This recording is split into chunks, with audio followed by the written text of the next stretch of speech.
Welcome to Damn Good Marketing Podcast, where we ditch the fluff, cut the BS, and get real about what actually takes to market your business like a freaking pro.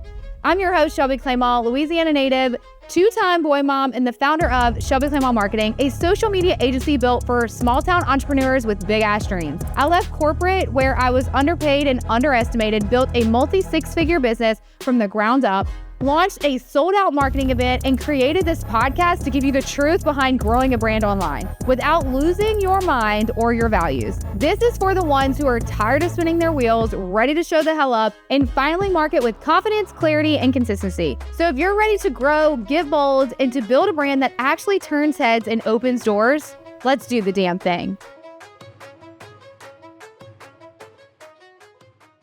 Welcome back to the podcast. It's just for me telling the people. I love this episode already. This is how we're going to start it. People are going to be so confused. Okay. I've been telling them this is a series from high school to where these guys are now. Like Boys friends to from men. high school. Boy, That shut could be the title. up. Boys to Men. Oh my God. This is the title. We're But done. You have to do it like how the R&B group spells it. Boys with a Z. Z to Yeah. men. Yeah. And then we're going to have all y'all back for kind of a reunion after y'all's first podcast. So I think this was everybody's first podcast. Yep. Did y'all have a side text about this situation? Russell asked me what I got into, and apparently I didn't know either. So he says, Russell Pellegrino. Yeah. yeah, he doesn't. Surprisingly, I know he did well, but he doesn't like to do a lot of See? public speaking or. Because it's just a conversation with friends. Did you know it was going to be on video? I did not, but I did tell him he had the face for radio. Okay, Joe Wong is here, everybody. We are about 5 minutes in, but it's fine. He owns the Boston and Amy. We've been friends for a really long time. Yeah, long time. Long time. I have to show like High a school. picture from high school or college. But we've been hanging out now for like 2.5 years. We help with their marketing. Yep. How did you always know? I'm going straight in. Ready? Ready. Did you always know you were going to go in the family business? Like the Wong business is a big one. Can you tell everybody like what it is, what y'all own, all the things? Yeah, so I guess we're second generation restaurateurs, my cousins and I.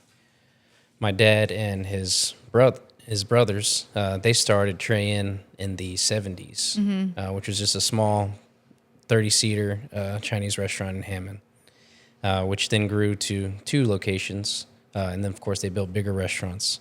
And then my cousins and I, they started Cate Street Seafood Station in Hammond. And then when I was going through college, I always thought I wanted to do something else because growing up in the restaurant industry, of course, everyone works there. And then everyone's like, oh, one day you'll just take over. Yeah. And I thought for the longest time, I was like, oh, I don't want to do that. I don't want to do that. So I have a degree in sports management from Southeastern.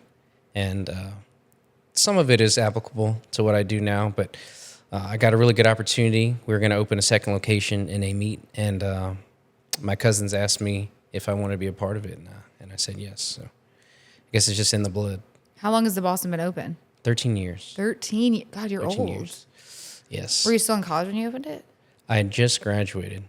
So that was 2012. I just graduated from Southeastern, and I told my cousins, I was like, hey, I need just maybe like 2-3 weeks off before I start, because we were still doing some renovations at the time. And I had my last little, I guess, spring break, and then went to work. And now you've been doing it for 13 years. 13 years. It's pretty cool. Have you ever eaten your own food? Do you like it? Yes. Yeah, I eat there. I eat there quite often. Okay, you said you didn't. I love our humor. Nobody's gonna get it. You probably don't get it, but it's fine. We're gonna continue. I get it. Where did you think you were gonna go? Like, did you think you were just gonna go straight into sports management? Did you just get that degree because I'm like, I refuse to go into family business? Like, what was how did we choose sports management? So growing up playing sports my whole life, I loved being around it. I knew, unfortunately, the NBA wasn't in my future. Why do you think that? Isn't Chris Paul short? I mean, you're fine. He's still 6 foot. I mean, what are you? 5'6". So I feel like that's great. You could have tried a little The harder. odds were stacked. So it's fine. Okay, continue. Yeah, I was like, I probably should get, like a real job. But I wanted to be close to sport. And I think it was one of the visits to Southeastern, they were talking about this kinesiology program that specialized in sports management and covered all aspects of sport, from like field and turf management to training, athletic training to coaching. And I was like, oh, that sounds like something I'd like to do. And I think it was my junior year. I had an internship with Southeastern, doing some of that kind of things, and one with an athletic trainer.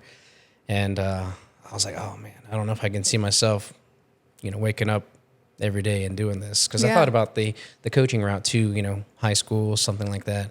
And just a couple of the internships, they were okay, and I just couldn't see myself doing that for the rest of my life. Yeah. So. How far from that moment to your cousins calling you saying, hey, you want to go in, was that? Probably my senior year of college, where they offered the opportunity, and I was thankful for it, because I was still in college, always working at the restaurants, both Trey and Cate Street, and so still really close working with them. Actually, the mezzanine, which is the event hall for Cate Street, during college, I managed the nightclub. Party. Yeah, it was a good time. So I guess, started working with them a lot more closely than just being a bartender. Yeah. Mm-hmm. When you look back to when we were in college or even in high school, could you imagine the life you're living right now? No, not really. I really thought I was going to be doing something else. Completely. Isn't it funny how God works? Mm-hmm. How is it working with family? It's not without its challenges. Yeah. But I guess the thing that is nice is that my dad and his brothers are still working together. Yeah. And, they've kind of laid the groundwork for that. And we can't let them down. We've got some big shoes to fill. Yeah. Well, Ryan told me earlier, it's the third generation that really kind of screws it up. So it sounds like you're solid. Yeah. So they've been hammering that down on us as well, because literally immigrated. They immigrated here from China. Yeah. Built very successful. How old were they? My father's the baby. He was 6. Okay. When they moved here after his father passed. Uh-huh. But yeah, literally built the business from the ground up. And Did they just always have like a knack for cooking, or they just were like, I want to open a restaurant? Like, do you know what the story was behind that for them to start it? so the older uncles, they of course went to work pretty much right away. My great grandfather had a restaurant in Amarillo, Texas. Mm-hmm. That's where they went initially when they first came here. So they were kind of working in the restaurant itself. My dad and my Uncle Tommy, they were younger, of course, so they went through the school system, different things like that. Yeah. It's actually why they don't have accents either. They were very young when they came here. So yeah, I don't know if you've ever talked to, Jonathan's dad or something, but no. You could definitely tell he's got a little thicker No, accent. I've only met yours. Yeah. Yeah. But yeah, so they were always just kind of in it, around it. They had another relative, M.K. Wong, that had restaurants in Baton Rouge. Okay. Because people are always like, how do you end up in Hammond, Louisiana? Because they spent some time in California as well. How did they end up in Hammond? So their uncle was here. So my Uncle Frank worked for him at his restaurant. And then eventually he's like, I'd like to open my own place. And he said, hey, that's fine. You just can't do it here. So I guess being close to LSU, they liked how Hammond was a college town as well. Mm-hmm. And that's where they picked. And then you picked A-Meat. What made y'all feel the need to go to A-Meat? So I guess we were always kind of looking at it, targeting the train station where the police station is. So they were supposed to be moving into another building. And I guess the idea behind that was to do a similar concept to how we did with Cate Street, renovating an old train station. And they ended up never moving. They're still there. Luckily, the building on the corner became available, and we just jumped at it. I love it. How much of you? Well, I know this answer already, but go ahead. How much do you feel like y'all have grown in the 13 years that you've been in A-Meat? Y'all are like a huge establishment now. Like you're like ingrained in the A-Meat like culture. Yeah, I never thought we'd be where we are today.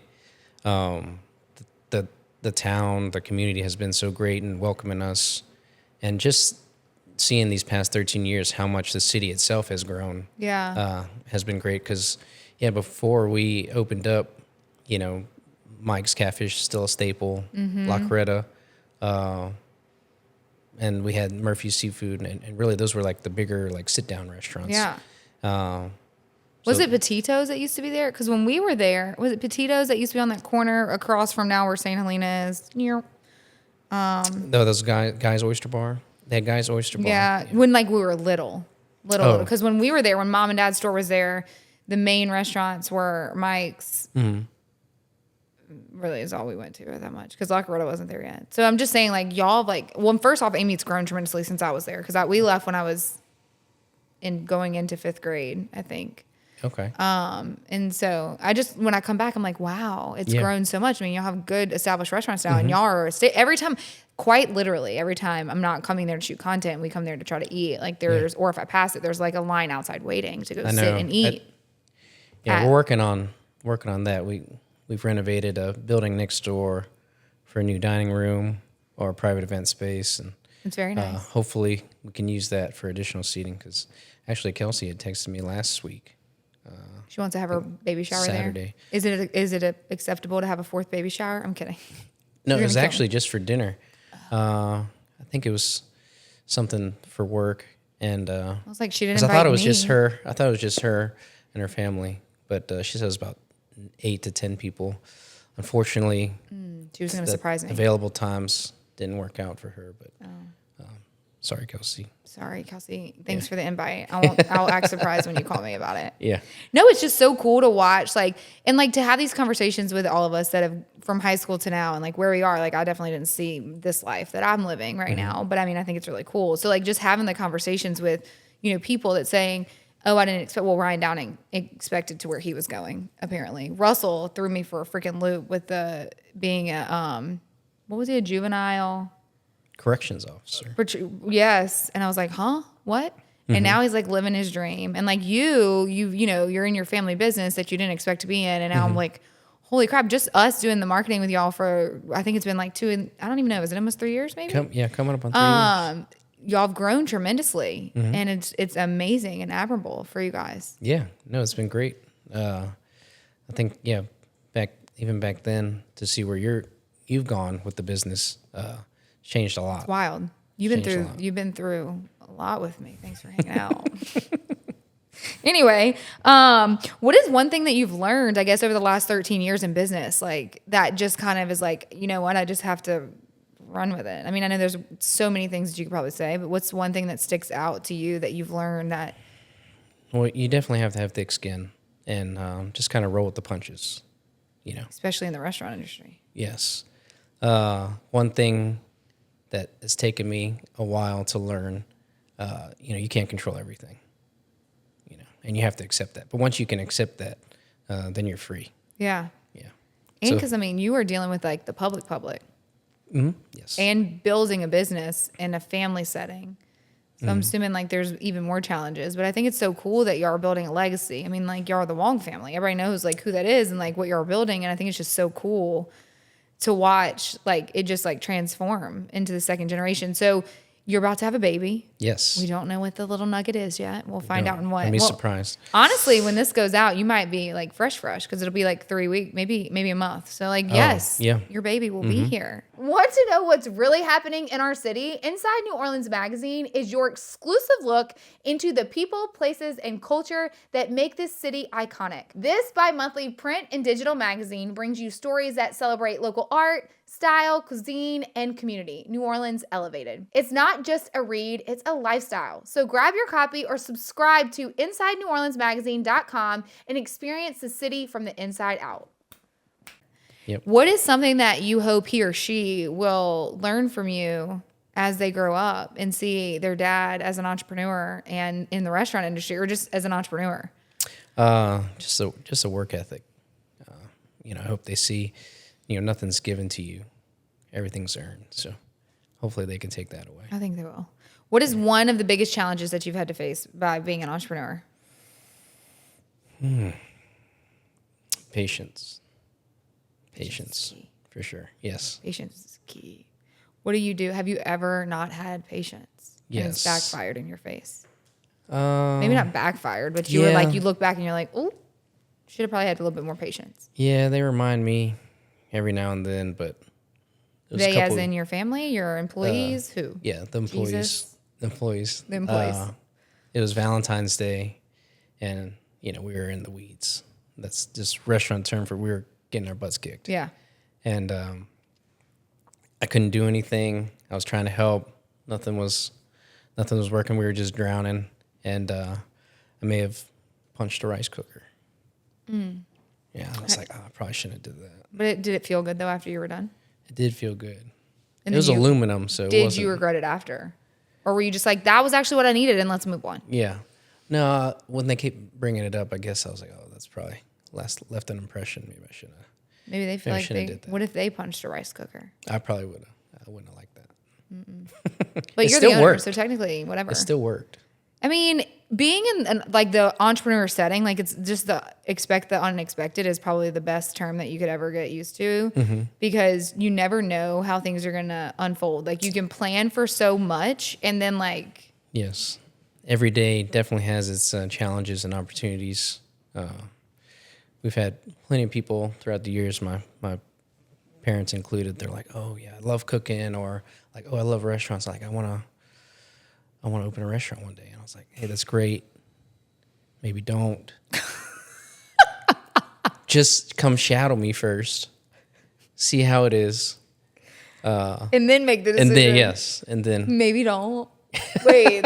one of my friends' kids, I guess because when they come in, I sit down and kind of hang out with them, or go visit them at their house or something. And he's like, "Man, what do you do? Like, it seems like you just do nothing all day, or have all this free time." It. Yeah, that is. How did you know? He's like, "I want to own a restaurant when I grow up." So he thinks, I guess that's what he thinks I do all day. Wait, so we had this conversation earlier that with Jimbo, and it was people see that now, or they see like they just see what they see. Like life is a highlight reel. Let's be real with social media and like what they see. Because I've seen you literally go mingle with the people, but they never saw the before. Like they don't see the late nights, the early mornings, the shit in the weed things, all the stuff. So like, what is your biggest piece of advice for someone that is just going in business in general? Like whether it is the restaurant industry, because that's just a different animal in itself, but like that see people and envy the now of someone that still isn't glory. If you, it is, but like it isn't. There's still growth. There's still scaling. There's still bad things. Like, what's your advice with that? I guess it would be to don't be afraid of the grind, and to, I guess, take that perception and just throw it out the window, because that's not reality. That's not reality. How long did it take you to realize that? Did you always know that? Yeah. I did. Well, I guess with you growing up in the world of the restaurant industry, I mean, we saw it. I mean, I guess when you come from a world of entrepreneurs, like you see it. Yes. And I remember in our A-Meat store, which did you know where it was? So if you keep going down your street towards like Highway 16 towards Franklinton or Montpelier, the other way? That way. No, the other way. Towards Franklin. Yeah, that works for me. I don't know. North, south, east, or west, whatever that works. East. Away from the railroad track, okay? Yeah. There. It's the next corner, that red light right there to the left. That store that has the building behind it, that was Connie's store, their first store. They added on to that metal building. There's an apartment in there. Like there's an upstairs where while my parents would work till 2:00 in the morning, that's where we would go. And the other day, it was during the summer, I think. It was so cool because I was working late, and the kids were laying on my office floor watching TV. And I was like, wow, this is such a full circle moment, because I did that with my parents. Because you have to, sometimes, like you're going to learn this very soon, like you have to still work. And with your kids seeing it, I truly believe the only reason I am the way that I am is because I watched my parents do it. Yeah. And I was prepared for what entrepreneurship is, the good, the bad, the ugly. I don't want to say that I'm fully prepared, because sometimes I'm like, wow, I didn't see that coming. That was a left hook. But I think it's definitely more than what people actually anticipate when they get into it. It's a huge thing. I had to learn thick skin. I was always like, people pleaser, get my feelings hurt. I'm still kind of that way, but I'm getting better, I think. We've talked about that a couple times. Yeah. I kind of cry when you call me sometimes. I'm scared.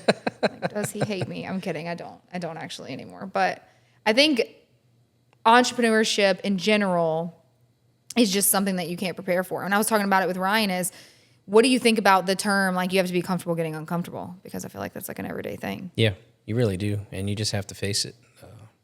It's nothing, there's no getting around it. Zero. No getting around it. Like when I put you on video, you're like, no, I really want to do this shit, Shelby. Yeah.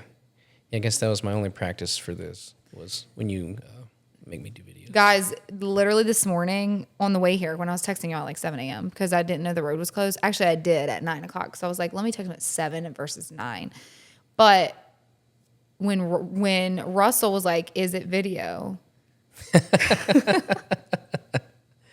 I was like, these guys definitely don't follow me. Number one. Number two, yes, duh, we're getting video. And I was like, how many people are about to back out at this moment? I did have a question. Because then his next follow-up comment was that he would shower before he came here. Yeah. So I'm just wondering, like, if you didn't say it was on video, was he not going to shower? I don't know. I guess he was going to come stinky. I kind of wish we would have seen that. These are nice chairs. That would have been a great video. I cannot. I think if this goes well, whether it goes well or not, I'm actually going to text you on the group when this is over. So this is just you getting the upfront 411. We're going to do this again, but all of us together. Yeah. Mallory, you think we can get like 12 mics? However many mics we need? Yeah, those clip-ons with we the have fuzzy the things. clip mics. Oh my God. And we can all just like mic up and just talk. Yeah. Drink some wine or whatever y'all want. I think it'd be great. Beer, tequila. Anything. That sounds great. Okay, well, anything else you want to leave the fan club with? Because I think that this was a really great one. Yeah. No, I think it's been great. Wait, do you like to cook? I love to. I already know what the answer is. Yeah. You know what I really want to do is come to one of y'all's gatherings. Which one is it? You know which one I'm talking about. I think you do. Read my mind, please. The Oyster one. Fest. What? Wine dinners. Oyster Fest. No, not. Wong's Giving. What? Yes. Okay. It was nothing to do with your restaurant. Say it again. Wong's Giving. I'm not kidding. I think it was when I first started working for y'all posted something on Instagram and I was like, hello, and my chopped liver. Yeah. Wow. Does everybody cook? Do y'all cook before? Do you cook yes, there? It's a big potluck. Some people do bring stuff to cook there, but What's your staple dish that you bring every year? I kind of mix it up. I try to do something weird or crazy. So coming from a family of chefs, I consider myself very low level. So do y'all always try to do something new and elevated? We've tried that in the past. We've faced some scrutiny for that. We need the staple dishes there. Got it. Yeah, especially from the aunts and uncles. Like, hey, this is what we're expecting every time. Yeah. Don't deviate. So, like, if you bring the mac and cheese, do they let you know if it sucks? Or do they just eat it quietly and say, could be better? So my dad's been doing the turkey for however long, And one year, my uncle was like, yeah, your dad always overcooks the turkey. It was like just some random, like he's been doing it for 15 years. I told my dad that. He's like, what? I've been doing it. I don't know. I always thought it was good, but I thought it was just hilarious, funny. Though. Yeah. So family of chefs, a lot of critiquing going on, a lot of learning going on too, which is nice. But yes, I always try to do something weird. Usually I do like a conch salad. Which is like a salad? Conch, C-O-N-C-H. It's a shellfish. Oh. Like a sashimi. It's like a fresh salad. Last couple of years, I've been grilling octopus. Okay, I don't think I want to come anymore. So I do try to do something different. Just something off the wall. Yeah. Okay, cool. Got it. Yeah, of course we have, the dressing and the turkey. Is the and octopus the ham. a staple? It is not a staple, but people love it. Is it like chewy? No, because did you say you baked it? No, you boil it. Oh, and boil then you it. grill it. Yeah, I almost feel like it would be better fried. Maybe. I'm not doubting it. I can't get over the octopus. Like, do you cut it up? Do you grill the whole thing? Yep. Does it look like an octopus when you put it on the table? Yeah, I can show you. I can show you later. Okay. If I ever come over to dinner, don't. Yeah. Let's not. Let's skip that one. Yeah. So, does Shelby cook? She does.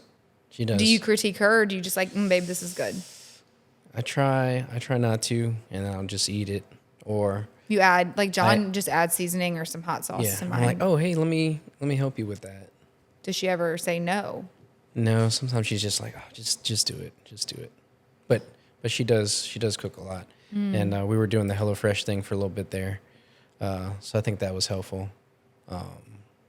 But Because you were trying to be healthier, because it was easier. Because easy, but it was fun. And then it was like, even myself, I was learning different techniques to do some stuff. So, Does your mom cook?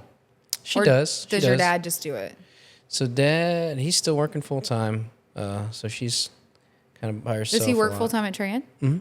In the one in Mandeville? Yep. Because y'all don't have the Hammond location anymore, huh? That's right. Why'd y'all close that one down? God, it's been 8 years. So I know. Can I ask that? crazy. Is that Yeah. allowed? Yeah. No, it. They didn't love it anymore. Business They had were slowed. just like, bye.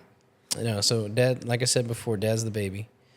The 3 oldest brothers, there's 5 of them. The 3 oldest had retired, and it was just a lot For two. Yeah. with just him and my other uncle still working. So they closed the Hammond one and consolidated their efforts now in the Mandeville. But they live in Hammond, huh? They drive there every day? No, my uncle lives in Mandeville. My dad. But your lives parents in Hammond, yeah. Okay, cool. Well, this was fun. You had fun? Yeah. See, it wasn't bad. No, it was good. Are you sweating on your armpits? No, I don't do that. You don't sweat? At the gym. Not regularly. How do you balance self-care and being an entrepreneur? I've been trying to end the podcast, but then I come up with new questions, so we're going to just keep going. Continue. That's fine. Well, I like working out in the afternoons. So typically this around now would be my kind of lunch break time. Did we cut into your workout today? No, I'm still going. Thanks for being here, though. Yeah, of course. No, I'm still going to go. Skipping your workout. But I've tried the like early morning thing, and I feel like I give like 50% effort in the morning. Is it because you're just not a morning person? No. Are you mean in the morning? Not a 5 a.m. No. You're just like, I'm not gonna go work out. Yeah, I'm not gonna spike my heart rate at 5 a.m. What time do you get to the restaurant? Around 9:30. So Sometimes could you have done it at like meetings. 8? You know, but you CrossFit, We have so meetings. you probably sweat. Yeah. Yeah. Okay. Meetings at 8. I was just trying to help you figure it out. But Yeah. it sounds like you have it figured out. Yeah, afternoon. But yes, self-care is very important. Not necessarily what I do, but just some form of self-care. You got to take care of yourself first. And it seems counterintuitive because it's like, oh, I don't want to be sore or sweaty. But I find when I go in those slumps where like maybe I skip a week or something, like I end up feeling worse. Yeah. Physically. And mentally. Yes. Mentally is a huge impact, I think, for working out. That's what I do it for. It's nice to just go kind of just check out. And I was pissed this morning. I didn't get on the wait. I was on a wait list, and I advertised for this place. And I just told the owner, I was like, I'm going to start telling people that your place of business sucks. a wait list for? To get into the 5 a.m. this morning. So I didn't really? get in until 2 a.m., which I didn't see it until 4:50, which would not have made me get there on time. So I couldn't go. So I was like, I texted last night. I was like, you know what? I'm just being dramatic, but I'm about to just tell everybody your place of business sucks. What class? The Legree class. Oh my God. Can you come do it one day with me? Legree? Yeah, Legree. It's Is on the big that reformer like machine. Pilates? Okay, it's not Pilates. But if that's in your brain, it's kind of like the same machine. They have big machines. But can you, one day, you know what our next podcast is going to be? At the gym. It's not really a gym, it's a studio. Okay. And there? Do it there? We're going to do it there. It's going to be me, you, Ryan, Russell, Yeah. Cullen, Yep. and Russell Robondo. He's definitely, he may go. He definitely is not going to do it. He might. We just won't tell him. I'll just give him the address. Do you think he'll hate me? Yes. I don't think he's going to listen to this podcast, so we don't have to tell him. Yeah. You know? No, that would be. How funny. And then we can mic each other up? Yeah. Stop. Yeah.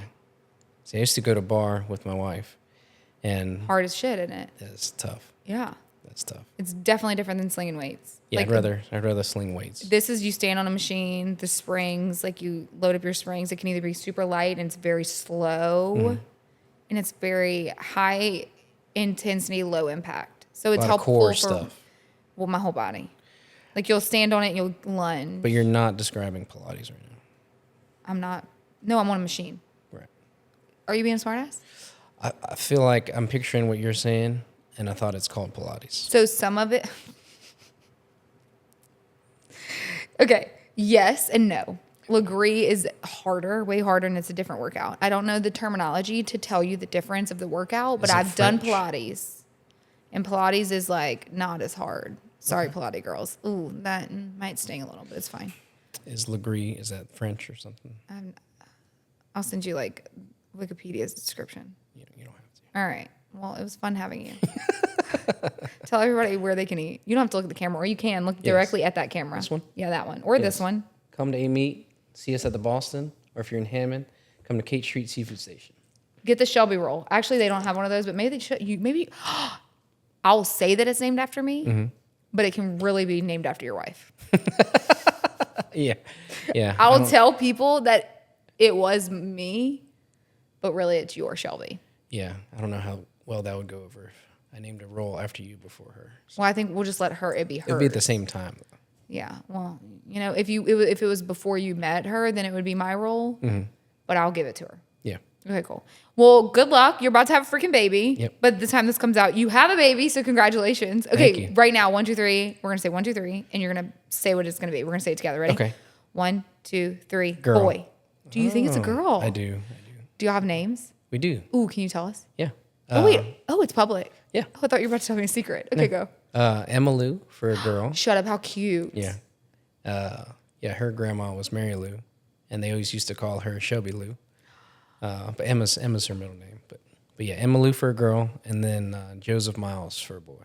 Oh, your baby's gonna be so freaking cute. Hopefully it looks like it's mama. So Well, you're cutie. thank you. All right, thanks for listening. This was the best episode. Don't tell the other guys.